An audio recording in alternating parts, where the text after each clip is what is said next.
మంచి మిత్రుడనేవాడు తన హృదయంలోని భావాలను పంచుకుంటాడు.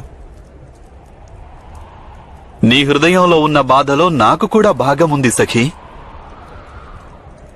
నీ బాధలో పాలు పంచుకోవాలని నేనిక్కడికొచ్చాను. వెళ్ళిపో గోవిందా. నేను మలినమైపోయాను. నన్ను సమీపించిన వారు కూడా మలినమైపోతారు. నా మైత్రి పట్ల విశ్వాసముంచు సఖీ. నదిలో స్నానం చేసిన వారు శుద్ధులవుతుంటారు, కాని నదికి వారి వలన మైల అంటదు. ఎందుకు గోవిందా, ఎందుకు? నాకే ఇదంతా ఎందుకు జరిగింది?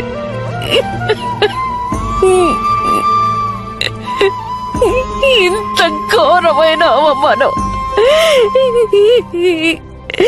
ఏం పాపం చేశాను గోవిందా? ఏ కర్మ ఫలాన్ని అనుభవిస్తున్నాను నేను? ఈ అనర్థానికి కారణం నీవు చేసిన కర్మ కాదు, నీవు చేసిన కర్మ ఫలితమూ కాదు. అది కేవలం ఆకస్మికంగా నీ పట్ల జరిగింది సఖీ. కౌరవుల పూర్వకర్మల ఫలితమిది. అందుకే వారు ఇంతటి మహాపరాధం చేశారు.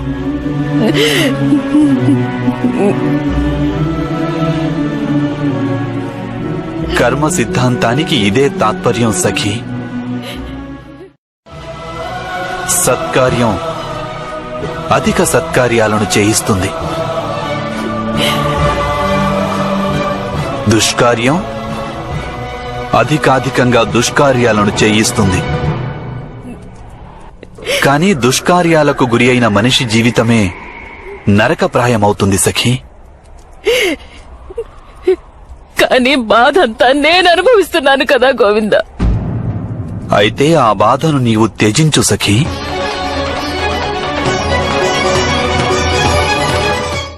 హస్తినాపురి ద్యూత సభలో నీ పట్ల జరిగినదంతా నీ కర్మ కాదు, కానీ ఆ ఘటనకు నీవు ఎలా స్పందిస్తావన్నదే అదే నీ కర్మగా పరిణమిస్తుంది. నీవు నీ మనస్సును దుఃఖంతోనూ వైరంతోనూ నింపుకుంటే నీకు కూడా అప్పుడు నరకం అనుభవంలోకి వస్తుంది. ఇక వారు చేసిన దుష్కార్యాలకు గాను నీవెందుకు నరకాన్ని అనుభవించాలి? వైరాన్ని త్యజించు సఖీ.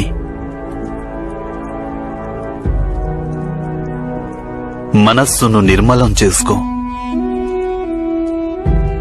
తనలో వచ్చి కలిసిన మాలిన్యాన్ని నది సముద్రంలోకి నెట్టివేస్తుంది. నది స్వచ్ఛమైపోతుంది. నీవు కూడా నీ బాధలన్నింటినీ పరమాత్మ పరం చెయ్యి.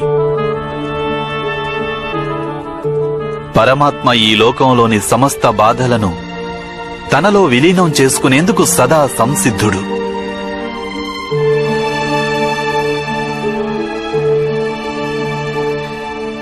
అంటే కురు సభను క్షమించాలంటావా?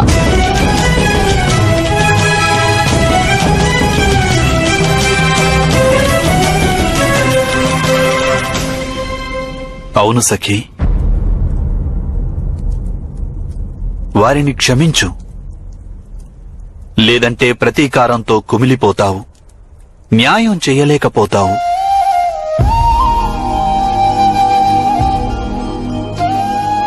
ప్రతీకారం అనేది దుష్కర్మ, న్యాయం సత్కర్మ.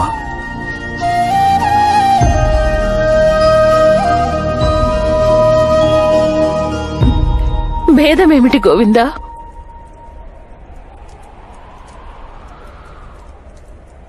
ఆర్యావర్త ఏకఛత్రాధిపతి యొక్క సామ్రాజ్ఞితోనే వారింత అసభ్యకరంగా ప్రవర్తించారు. ఇక లోకంలోని సామాన్య స్త్రీలను ఏ స్థితికి చేరుస్తారు? ఆలోచించు సఖీ.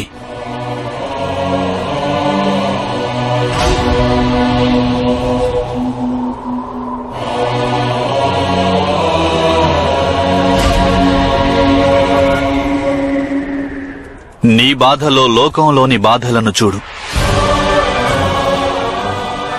నీకున్న దుఃఖాన్ని సంఘర్షణగా మార్చుకో. ఒక్క విషయం అర్థం చేసుకో సఖీ. ఎవరైతే తమ బాధల గురించి చింతిస్తూ జీవిస్తారో వారు దుర్బలులైపోతారు. కానీ ఎవరైతే ఈ సమాజంలోని బాధలను తమ బాధలుగా తలచి జీవిస్తుంటారో వారు బలవంతులైపోతారు.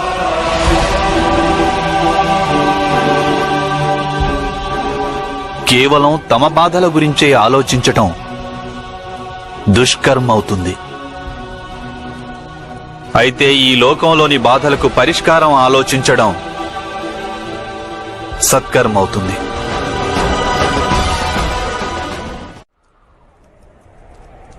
అవును సఖీ, నేనే నీకు చెబుతున్నాను. సర్వప్రథమంగా దుర్యోధనుని క్షమించేసేయ్. వాని వినాశనానికి అదే తొలి మెట్టవుతుంది.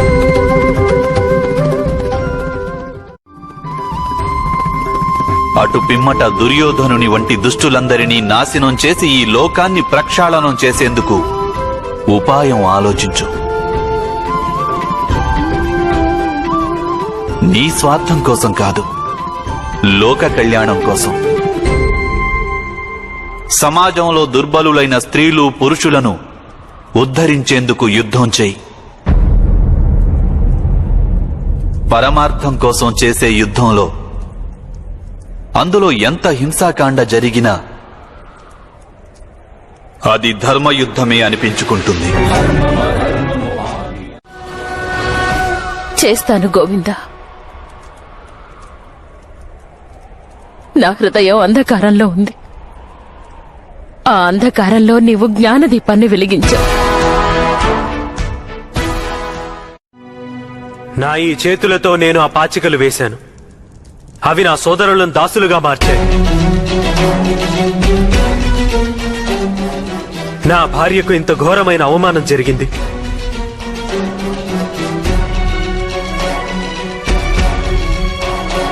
భీముడు ప్రమాణం చేశాడు నా చేతులను కాల్చేస్తానని.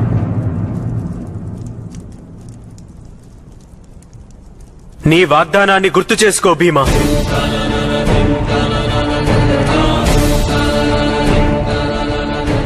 రా, వచ్చి నా చేతులను కాల్చు.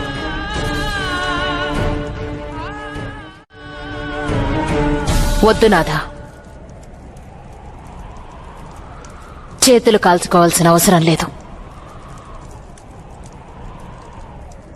మిమ్మల్ని నేను క్షమిస్తున్నాను. ముందు నన్ను నేను క్షమించుకోవలసి ఉంది పాంచాలి. అన్యథా నేను జీవించి ఉండడం అసంభవమవుతుంది. రావురు కోతరా, నా చేతులను అగ్నికి అర్పించు.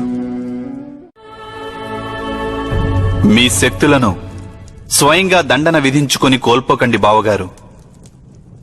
దండన ఎవరికి విధించాలంటే ఈ దుర్దశను మీకు కల్పించిన వారికి.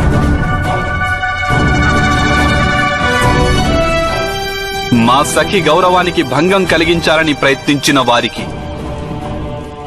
పంచపాండవుల భార్య పట్ల ఇంతటి దుష్కర్మ జరిగిందంటే ఇక సామాన్య స్త్రీల స్థితి ఎలా ఉంటుంది దుర్యోధనుని రాజ్యంలో?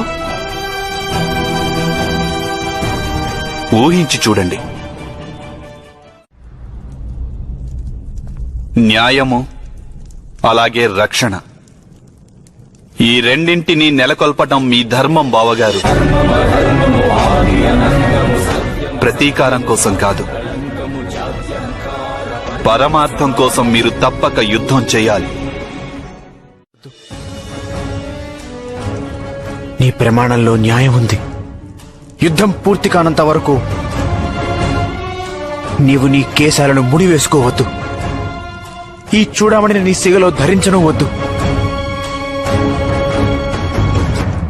నీ విరపోసిన కేశాలు మాకు సదా జ్ఞాపకం చేస్తూ ఉంటాయి మా ఈ జీవితానికి లక్ష్యం ఏమిటి అని.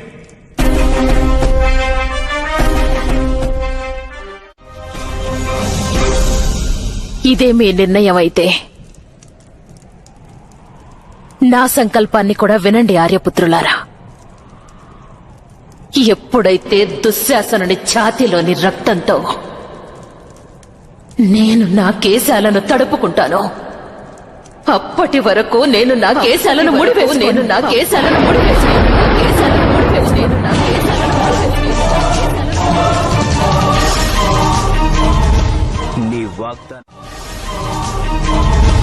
నీ వాగ్దానం నెరవేరుతుంది పాంచాలి. నేను దుశ్శాసనుడి ఛాతీలోని రక్తంతో నీ కేశాలను తడుపుతాను.